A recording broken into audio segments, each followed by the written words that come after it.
welcome everybody. Let's talk real estate. Your weekly BS with Barry Saywitz about the current commercial real estate market here in Southern California. As we take a no BS look at both sides of the issues driving this market today to find the best solutions going forward. With our man in the middle, Barry Saywitz. Hey, Barry. Hey, good morning, Paul, and good morning to all of our viewers and our listeners out there. It's Tuesday. We're back here again. We're talking real estate. I am Barry Saywitz, president of the Saywitz Company and managing partner of Saywitz Properties. And if it's one thing I've learned in my 30-plus years of doing this, it's to try and surround yourself with good people, get informed, make good decisions, and we're going to try and do that again today, and we'll try and enlighten you, and if we can't do that, we'll try and make something up that'll make you laugh, at least at the end of the day. Before we get going, though, I do want to do a shout-out for everybody since it is Thanksgiving week. Happy Thanksgiving to everybody out there. Thanks for tuning in again, and enjoy your time with your family, and be thankful for the things that you do have. And with all of that said, I want to welcome our guest, Bob Olson from R.D. Olson Development, principal, founder, real estate developer extraordinaire. Thanks for coming on the show. Thank you, Barry. Thank you for the invitation. Yeah, so we had you back. We had you here a couple of years ago. It's been a little while, and when you were here the last time, we were talking about an exciting project that you have that was just getting off the ground and was in the early stages of trying to get approvals from the various different agencies and entities. And you fast forward here today, you've made some real good progress, and so I figured we'd have you come back on and talk about where that stands, because it really is such an exciting project. It's the Dana Point Harbor redevelopment project that you're involved with. I guess give us a little bit of the background and who the different players are with that project, and then I want to get some updates from you on where things are at. So great. Yeah, fantastic. Love talking about Dana Point Harbor. Very exciting project for South County. Back in 2018, 3 partners took over the harbor.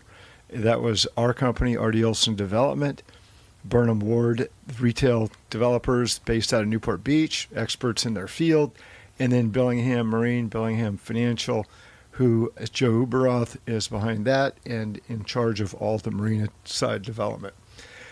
So we have been in the entitlement process over the last 6 years. The retail and the harbor was all approved about 3 years ago. You'll see now that there's a new parking structure in place. We are about ready to start the retail side. The hotels were approved finally in June. We were 6 years in the Coastal Commission. Wow. You would think it would be an easy one to get done, given what we're doing, 2 hotels. And what's crazy is 6 might seem the fast track compared to some other projects that I've heard about. Lido House took us about a year to get through Coastal, so we felt like this was a lot. But there's a lot to it.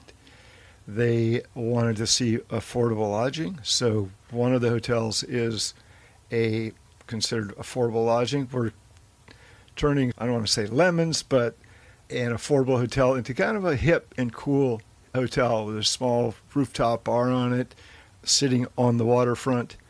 The Dana House is a 130-room, think Lido House hotel. Right. On the waterfront with a rooftop restaurant and bar. So it really is opposite ends of the spectrum. You've got this affordable, more boutique-ish kind of hotel, and then you've got this very high-end hotel. So you got both options if you want to shell out or not. Yes. And then I'm guessing the retail component of it will be all across the board as well. A variety of restaurants at the end of the day, retail shopping, touristy stuff. It is about 130,000 square feet, all built out. Burnham Ward, they're really the best in the business, certainly in Orange County, of bringing in the restaurants and shops. And some of the things they've done, even though it's outside of Orange County, LBX is a great example of what they've done and curated. They're more curators. And I think it's going to be very exciting for Dana Point and the residents there. And I was looking at the videos and stuff online. The whole concept is that you can walk around and experience the whole thing, and then the vibe is really tying in native plants from California and boardwalks and shiplap and the things that are really to the beach and the marina kind of environment to keep that theme with it. So if you see the images, what's going to be there versus what's there today. Yeah. 50% of the waterfront along where the retail is boater parking, and including in the hotels. So there's boater parking in front of the old hotel that we've been running now for 6 years, 7 years now. And so all of that all the buildings come to the waterfront, or we create parkscape between the waterfront and the buildings. All the boater parking's on the other side. Some of the boaters are a little disappointed, but I think that the community in general is very happy with what they will get from this. So it's more activity, waterfront based. The hotels now coming to the waterfront versus sitting behind the boater parking. Okay. And then but the marina got expanded as well, and so you push the long-term boats a little further away to a different area, or it's in the same spot as it was before? No, Joe's company, Bellingham Marine, they have relaid out the harbor for better access for boating. We have handicap access now to the docks, which has never been before. We have public access down to some of the docks so that you can get in, bring your own watercraft down to the water side. It's really spectacular. Yeah, and it really will be an all-encompassing experience, and I think it's really going to add to Dana Point as a destination. Not that it isn't already, but it gives people another thing to go there and see and experience. Yes. Yep. So what does timing look like? Because this thing's been going on for a while. What's the next phase, and then where do you see it going to get to fully finished? It's a very complicated project. You think about it, we have to stay open. You have to have access for boaters to their boats. We're keeping some of the retail open to try and continue some sort of experience at the waterfront. At the same time, we want to get everything done and built. Our hope is that we are done by the Olympics. For the hotels, it's going to be a challenge, but retail certainly. But I mean, it's a total transformation and very complicated. So we are in final documents for a loan that's going to cover the rest of the retail and the rest of the marina. The hotels probably won't be able to start until Q2 next year. And I saw it's a lot of phasing. It's kind of remodeling an apartment building with a bunch of people living there. You got to keep moving people around and putting up barriers and making sure everybody's okay, and as opposed to just blow and go or just knock it down and start over. Yeah, if it was just blow and go, it'd be much easier. Of course, and if you didn't have the complainers along the way. Yeah, but for the most part, everyone's pretty excited about what we're doing. Look, the end product is certainly way better than where it started, and you just got to muddle through the interim piece and get to the end game as quickly as you can. So it's exciting, and the city's behind it, right? Obviously now Coastal Commission on board with it, and really I think the whole community as a whole is going to benefit from the draw and from the revenue and from just getting Dana Point even more exposure. Yeah, no, it's very interactive. Each of the uses are intertwined with each other. Hotel experience down to the retail, the various restaurants, you name it. I can't say who is about to sign leases or who has, but Burnham Ward will release those names as it's appropriate. But it's pretty exciting. Pretty neat groups coming. Yeah, cool. It's exciting. And so you have other projects going on, too. I know you built the Lido House in Newport Beach, where the old City Hall was, and you were telling me that you're doing some expansion and renovation and tweaking to that footprint. What's going on there?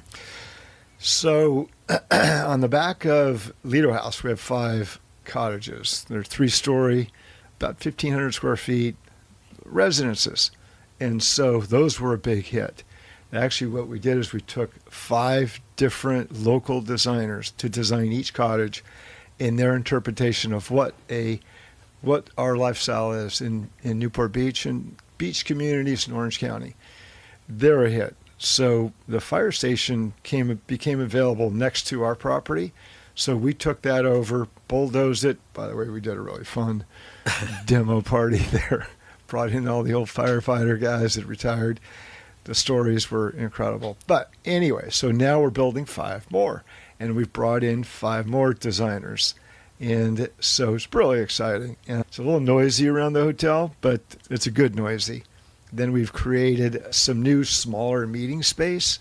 In fact, out on Newport Boulevard, we have a conservatory, pre-made in England. It's inspired by my home that I built on Balboa Island. And Lido House was inspired by my home. They're total Nantucket design. And so the conservatory is really a part of that. 750 square feet with a fireplace inside. You got to go see it. We're going to do a Christmas mart with Santa Claus on December 21st, 22nd, and 23rd. All right. free giveaways. Yep. Candy, free knee, wish for what you want. Yeah, yeah. That's cool. And that hotel continues to be a draw for Newport Beach down there on the peninsula, and also just a place for locals to go and hang out at night and on the weekends. Yeah, very much. So what Lido House is, the locals hotel, is what we say. Everything about Lido House is local. This is what Dana House is going to be. Everything local. Tell the story of Dana Point, Dana Harbor, before the harbor was there. I mean, there's so much rich history in Newport Beach and Dana Point. Yeah. And so it's fun. Someone says, you work a lot. No, I don't work at all. It's fun stuff, right? You're doing exciting stuff, and that's neat. Yeah. And then you've got another project in Sedona, in Arizona. I guess talk about that. That's a little different ball of wax, right? Yeah, very different. We, over the course of the last 4.5 years, acquired and entitled 12 acres in downtown Sedona, a quarter of a mile of Oak Creek, if you know where that is. It's ground zero. And Sedona, it's really the capital of experiential travel. Yeah. And there's a shortage of high quality lodging, spa experience, restaurants. Especially right in the town. In town. Yeah, we're 200 yards from Topolaki Village, which is a artesian village of local artists, and it's very cool. And we're half a mile from probably the biggest and best trailhead. This is where the future of travel is. It is. That segment of travel is on fire, and it is. People really go there for the relaxation, for the experiential experience, if you will, the holistic, the healing. I mean, it's all of that wrapped up. You feel, I don't know, last time I was there, I felt like I was not alone. I don't know how else to explain it. It's one of the things that there's actually a book on the vortexes of Sedona. In fact, just kiddingly, I told friends, we have a vortex on the property. How do you know? I moved it over there. Just kidding. But it is very spiritual there. Yeah. You go there, some of the hikes, and it's just absolutely amazing. It's world renowned for what it has to offer for travelers. And where are you at in the stages of development on that project? We are out just getting ready to go to our lending community for loans, and we'll probably pick a lender by year end or first few weeks of January. Hopefully get started Q1. And then a time frame for completion with that? About 18 months. Yeah. Yep. And then you'll be off and running. Off and running. It's a good segue into what I wanted to ask you next, which is the lending side of things, because you're a real estate guy and you've been doing it a long time with a variety of different projects. And I'm reading on my phone this morning, they're talking about the Fed meeting coming up, whether the Fed's going to drop rates in December or in January or both, and whether that's going to do anything for anybody, the commercial side of things or the residential side. I'm curious your thoughts on how that plays into the overall economy and then how it works back into your business, if at all. The Fed, as much publicity as they get about what they're going to do with interest rates, it's really only short-term interest rates that they have an effect on. So for floating rate loans, I think it matters, but for 10-year treasuries, there's very little effect. I think for that. Commercial guys, it's a minimal effect. It's a mindset, probably more than anything. Where do we see things going? It's been a tight last 12 months for sure. No one was sure where the election was going to go for the most part. And when Trump came in, talked about tariffs, people froze a bit. That's been easing up. I think we're going to see lenders, and what we're hearing from the lending community is that it's going to open up for construction loans. Construction for hotels is probably the hardest to get done. We've refied 2 or 3 hotels in the last 12 months, no problem. But low leverage, right? So favorable interest rates, and so no, not a problem. Get a construction loan.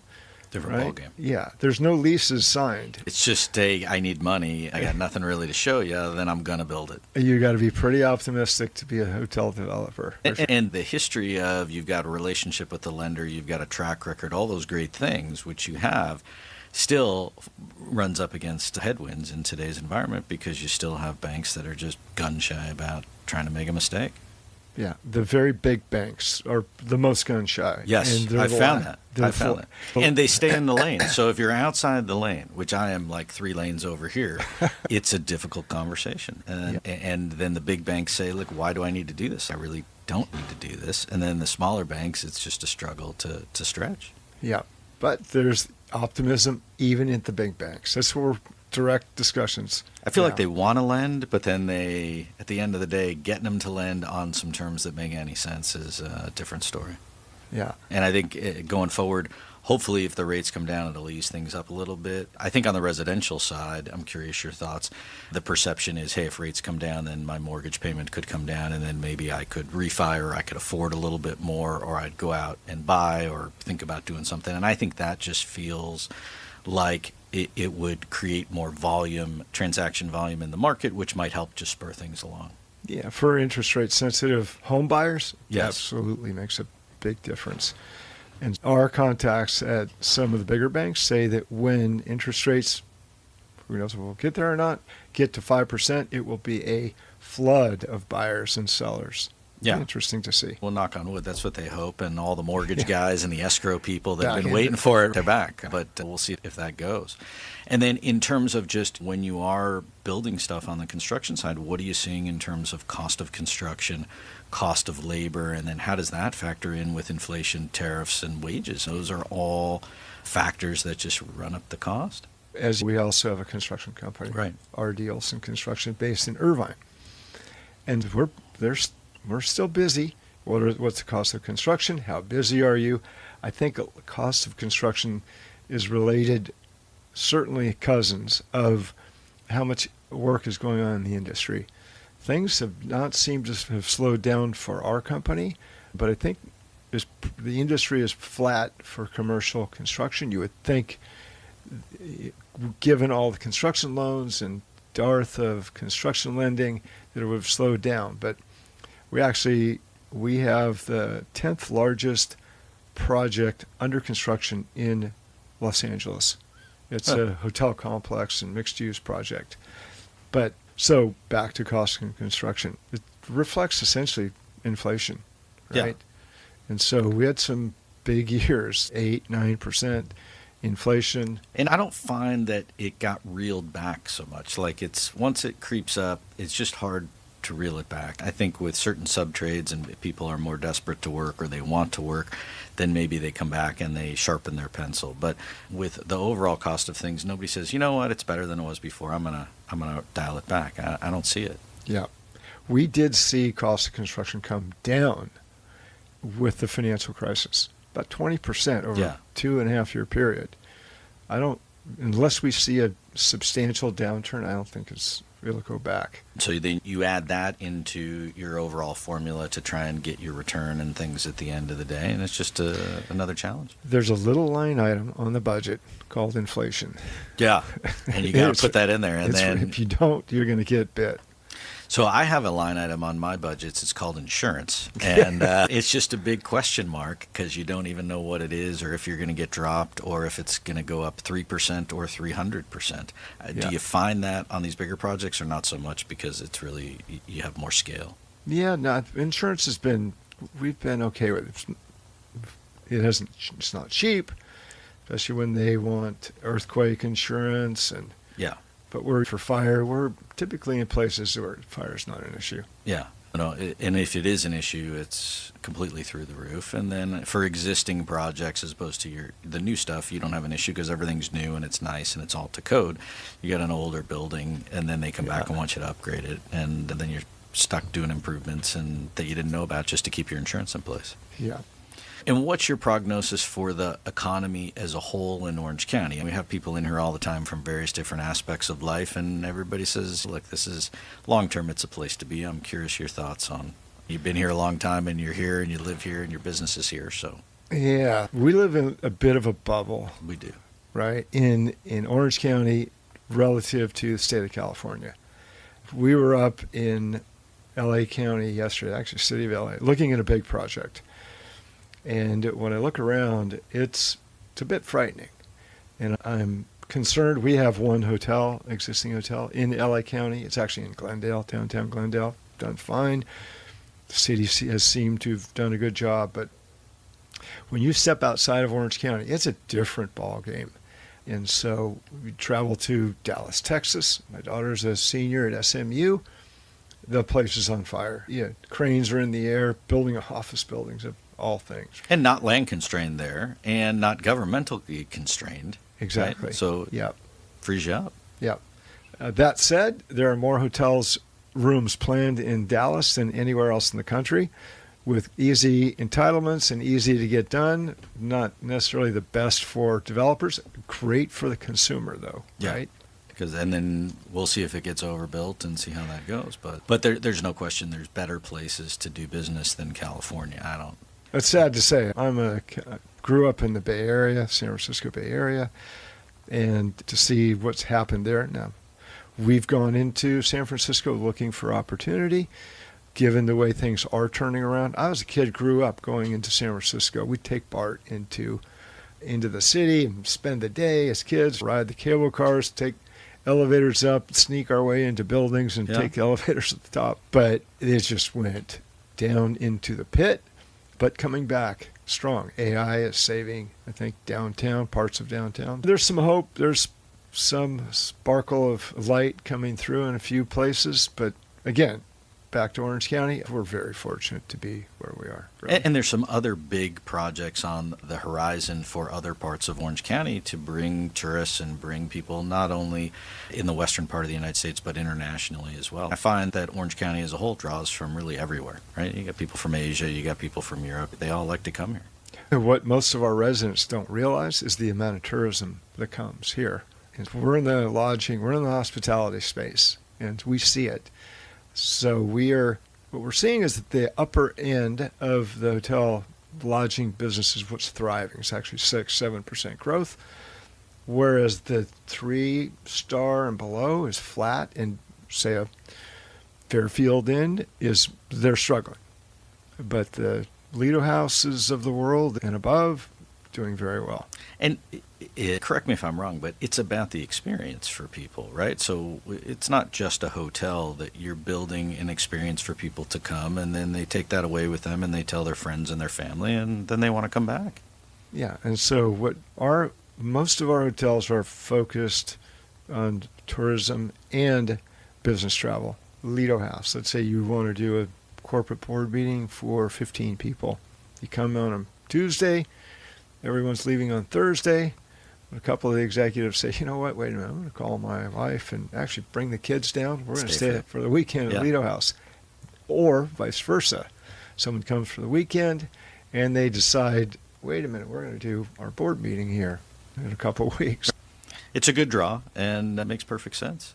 In terms of future opportunities for your business, you're obviously out looking at other things and other opportunities. Do you find that the other opportunities that are out there are other folks that are either struggling that want to unload things, or is it other partnerships that are breaking up, or is it all of the above?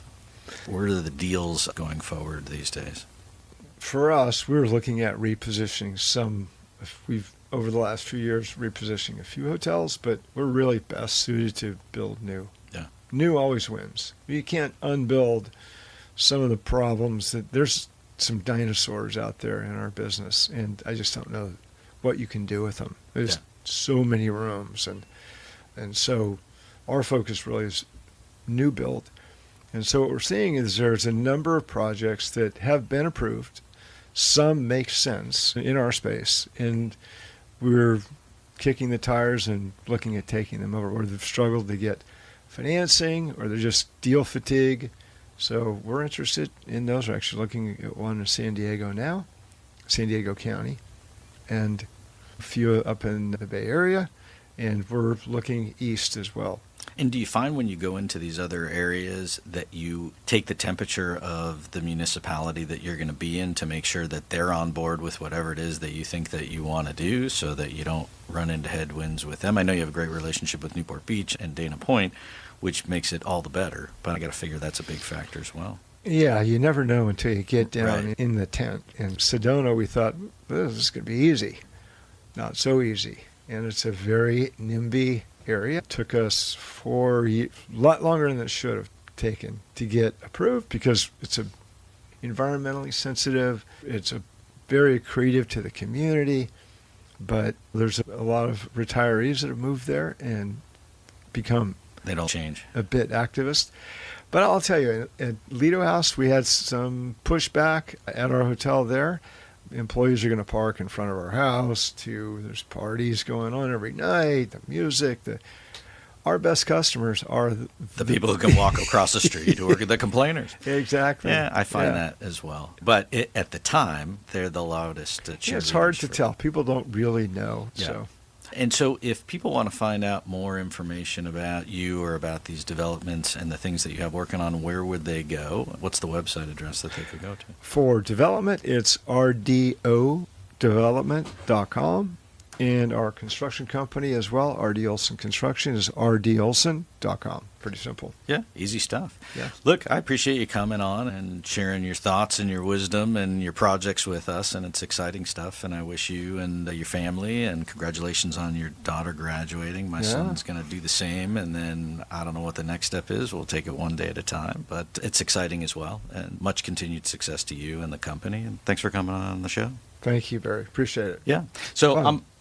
But I was just going to say, I'm Barry Saywitz, Bob Olson, R.D. Olson, Paul Roberts, OC Talk Radio, Sophia, our producer. Thanks to everybody who puts the show on every week. Thank you to you for tuning in and listening in. Happy Thanksgiving, and we'll see you back here next week on Let's Talk Real Estate.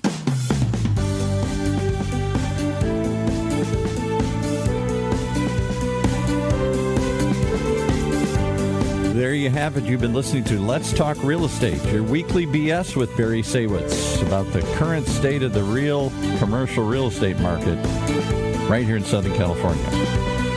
On Orange County's only community radio station, OC Talk Radio, streaming live from our studio here at the University of California Irvine's Beale Applied Innovation Center.